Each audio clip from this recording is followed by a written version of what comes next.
Hi guys, and welcome to a new video on Sonal's life. Now, as you can tell from the title, I have moved on from all of those Bullet Club shenanigans, and we finally had the New Japan Cup final.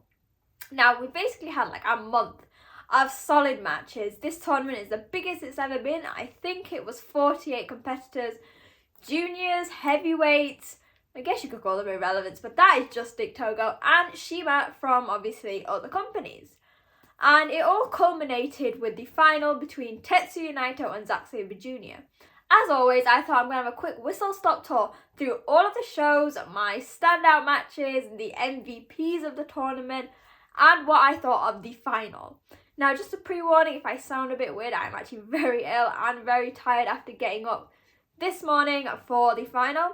Hopefully it'll be okay, but yeah, let's get going. Like I said, it was the biggest lineup ever. There was obviously so many matches in the first round, some people who got a free pass due to the huge number of competitors. But the first round, kind of annoying in some ways, and I'll tell you why. Because there are so many amazing wrestlers.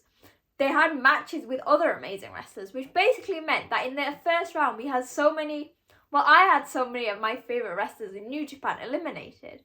And also, there were some of the best matches, I think. So, obviously we were all upset at the anniversary show when we didn't get IWGP World Heavyweight Champion Kazuchika Okada versus IWGP Junior Heavyweight Champion El Desperado. Well, we got it in the first round, and holy God, what a match it was. It was phenomenal. If you think about it, despite Okada being a heavyweight and Despy being a junior, their styles are more reversed. Despy is a lot more mat-based and strength-based, whereas Okada is very athletic and agile. But in this match, they tested each other, they pushed each other to the limit. And like Despy and guys like Hiromu will be wanting to do, they are blurring the lines between the weight classes. Now basically, if you haven't had time to watch any of the matches, literally go back to Okada versus Desperado and watch this one spot after the 25-minute mark. Basically, Okada was going for his patented dropkick, one of the best drop kicks in professional wrestling. And bear in mind, they had gone through a war anyway. Desperado managed to hit a mid-air dragon screw to counter the drop kick. Now, it was phenomenal. Obviously, Despy didn't win, but even Okada had to say, you know what, props to you, Despy. What you want to do with the junior division is amazing, and you are showcasing why he is one of the best in New Japan. Similarly, another match between two crowd favourites. We had Shingo versus Ishii in the first match. Again, absolutely phenomenal. These guys will never cease putting on amazing matches. They are the workhorses of New Japan for a reason. It was, from the minute that the bell rang, it was heavy, it was strong. But I've said this about Ishii and Shingo many times before. They are two of the most athletic and agile guys. They were dropping drop kicks, they were hitting forearm. Then they were going outside and causing danger there. They are so diverse, and I was always going to be upset with this match outcome because I love Shingo and I love Ishii. My heart wanted Ishii to get through. Obviously it didn't happen, but it was a phenomenal match. Two other matches which I absolutely loved in the first round for completely different reasons. The first one was Tanahashi versus Yo. Despite being different weight classes, different ages, Yo and Tanahashi's style is more similar than pretty much anyone. They have a style based on Japanese strong style, combining it with high flying, and even though Tanahashi is a heavyweight, combining it with this junior danger. And we all know since Roppongi 3K disbanded, cries, Yo has had a very up and down sort of career. He basically lost all of his first matches in the Best Super Junior, had a turning point, went on to win the rest of them to make it to the final, putting on a phenomenal match against Hiromu Takahashi. Similarly, he might have lost this match, but it was a turning point for Yo. Tanahashi obviously put in 100%, but also allowed Yo to shine. And between them we saw dragon screws, dragon suplexes, high fly flows, drop kicks. These two combine such dynamic wrestling. And it is very different to the next match I was obsessed with, which was Taichi versus Yano. Probably the funniest match of the entire tournament. I was sad in one way because Taichi won and that meant we didn't get any Yano shenanigans, but I was happy that Taichi got through. Basically anything that could happen in this match did. I think there was a bag with Miho Abe, there was sumo wrestling. It was literally pure chaos. But I like that because I've said this, it's not like DDT, it is not comedy wrestling in New Japan. But once in a while, normally courtesy of Toru Yano, we get a absolute hilarious match. It wasn't even long, I think it was like 7 minutes, so make sure you go and watch that. And that was the standout matches in the first round. Bear in mind, I could have mentioned like any of them, there were so many, and that's how good this year's tournament actually was. I almost feel we could like go through the rounds and rounds, and I sort of did just want to touch on the first round matches just because there were so many amazing guys who didn't actually get past the first round because of the high caliber of talent. But other matches that I loved, and if you want to see like a more comprehensive guide, I will have posted on Wrestle Talk, who I write for, my top matches of the tournament, so make sure to check that out, it will be in the links.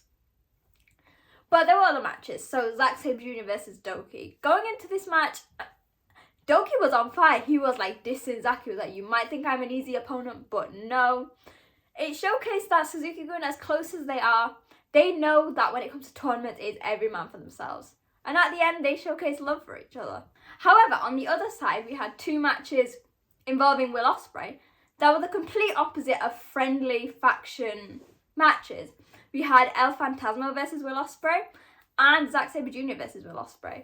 Ospreay has his critics, especially from me and that move he did on Sonada, which obviously made a fractured orbital bone. That is maybe something for another day.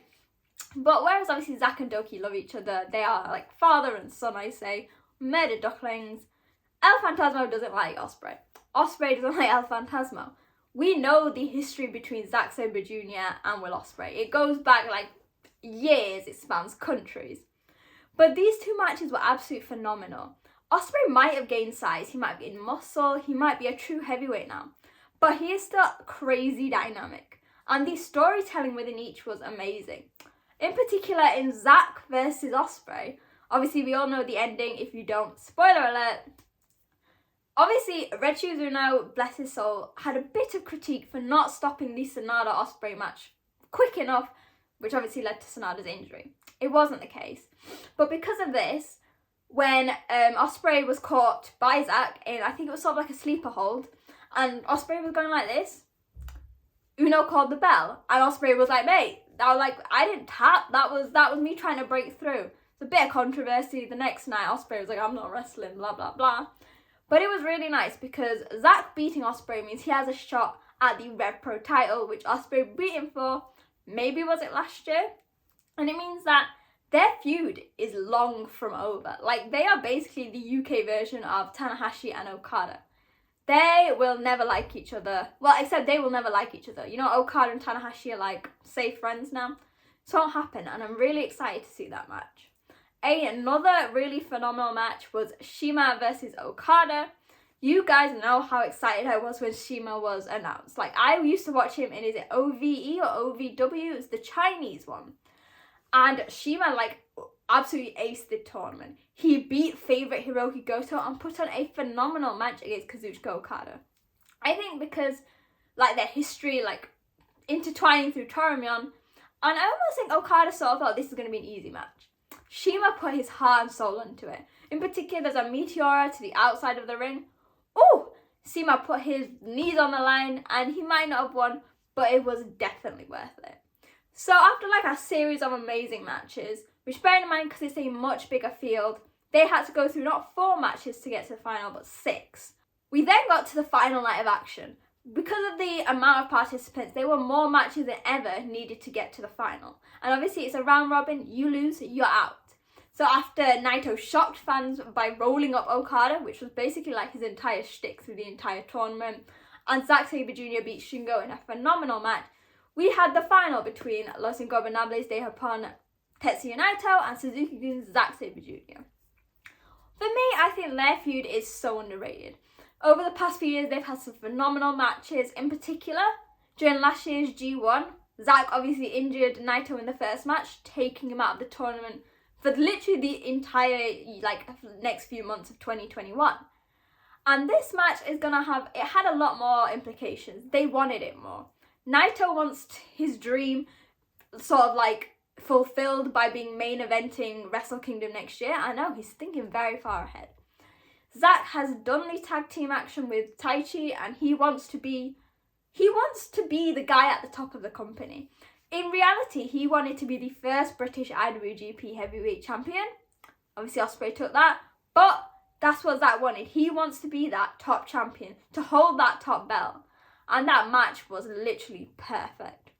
What I love about New Japan is it's a grueling tournament, New Japan Cup, and it's got more high stakes than something like the G1. So they showcased this. Neither guy was 100% going in. Naito had his knee damage, and Zack's neck was the target, especially in the Shingo match. They played on that. Especially with Zack, there was a sense of urgency to get the win. Naito took it a bit slower. And with this, we had so many great interactions. In the end, the final moments were so dynamic. They were trying to hit finishes left, right and centre. And for the first time in the entire tournament, Zack got the win with the Zack driver. A really amazing and I think underrated finisher that we've not seen very often, considering Zack has basically submitted all of his opponents this tournament. Submitted him with some of the best named submissions ever. Like, even Kevin Kelly was like, these are great. Or maybe he didn't. Maybe he said they were just random. I think they're amazing. And Zack was one of the few men who have won the New Japan Cup for the second time.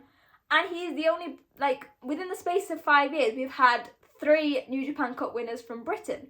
It was definitely coming home. And I think personally it was an amazing end to a phenomenal tournament. People had some issues. They were like, oh, is there too many people?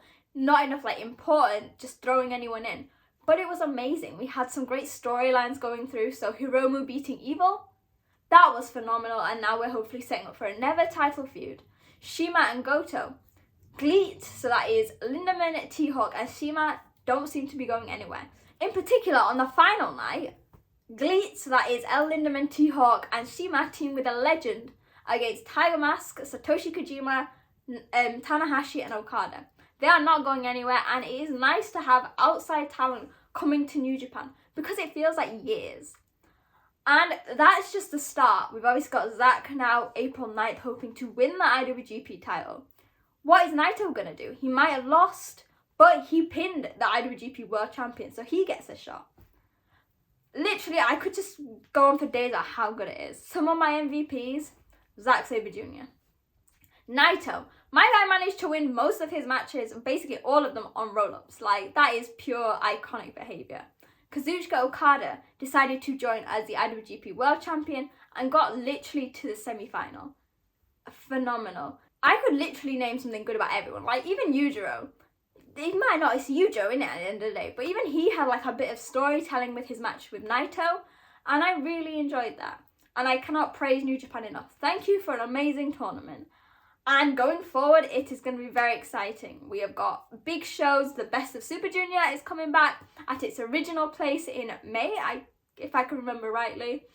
And after, like, everything that's gone on and sort of the big shows and the big tours, this New Japan Cup was the perfect way to have the first statement tournament of the year. Hopefully you guys enjoyed my video and I don't sound too ill, because that's how I feel at the moment. But please let me know what you thought of the tournament. Who were your MVPs? Were there anyone who surprised you? And which matches are you going to be like, they are definitely match of the year contenders when we're looking back in December 2022 and you're going to say, that one needs to be on that list? Make sure to let me know in the comments below. Follow me and tweet me at social media at wrestling_chat. Let me know your thoughts there because I'm always on there. Make sure to like, share this video with your friends and hit that subscribe button. You guys seem to love my Bullet Club video and I gained so many new followers and I was pretty shocked myself. I was like, whoa, this has gone slightly crazy. So yeah, please continue sharing and joining me on this journey and I will see you guys next time. Bye!